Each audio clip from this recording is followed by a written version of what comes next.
Changes I would make to No Man's Sky. 1. I would change the story so that way it actually involves the player.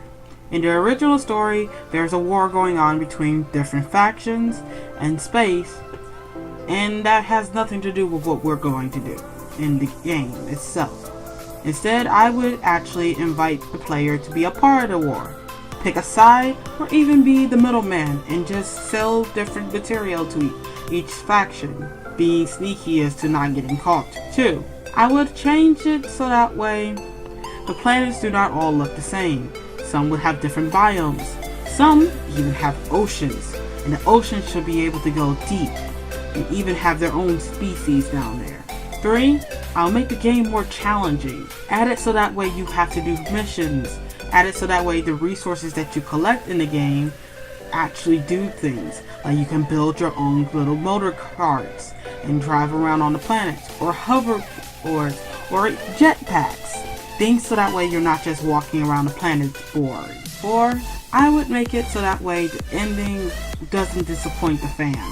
At the end of the original game, you make it to the center of the universe, and then you end up in a black hole. That sends you back to the beginning. And that's like hours of gameplay completely wasted. Instead, I would have it so that way you get to the center of the universe, and then you get to gain the powers of a god. And with these powers, you can do one of 3 things. Destroy the universe, ending all the worlds and everyone else. Creating new things, using your powers to be a creative god and making your own planets. Using all of the pictures that you took of animals, and you're even making new animals just for your specific planet. A nice creative mode is needed in this game. Or lastly, you can go home. In the game, you never actually learn about who you are and what's your real reason of being out in space. But in my version of the game, we'll take that random generator the game developers made so much on and hyped up so much, and actually put it to use in giving your player a random lore based off numbers. And in the ending, you get to actually go back home. See the loved ones, see the family that you miss so much from being out in space by yourself. Speaking of being by yourself, why not add it so that way the animals out in the worlds that you go and visit actually contribute to you.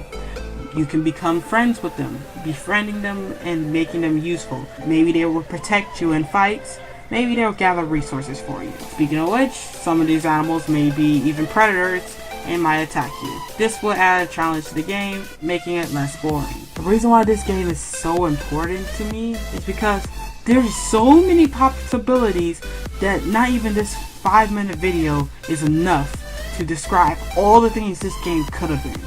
It was hyped up by the media and was seen in literally every news chapter I could see. The developers even lied on a normal late night TV show.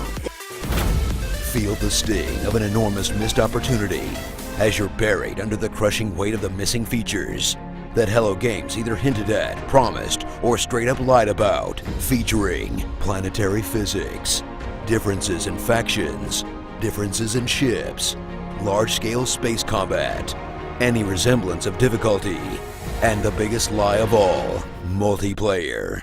Will you be able to play with your friends? Yeah. Can you run into other people, other players on the game? Yes.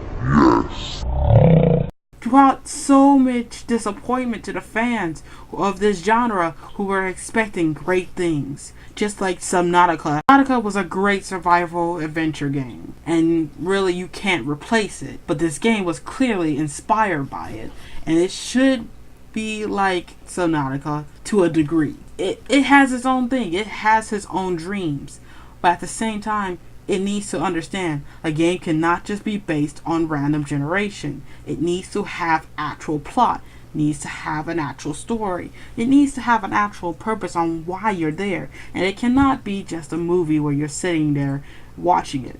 This game is so important to me because it helps describe the difference between a video game and a movie. In a video game, you have a challenge, you have interaction, you have a choice on what the player does, or what your character does. It's not just about watching what's going on in a giant cutscene. This game feels like a giant cutscene It's beautiful in all forms, but there's no real substance to it. And these are all the things I would do to change No Man's Sky.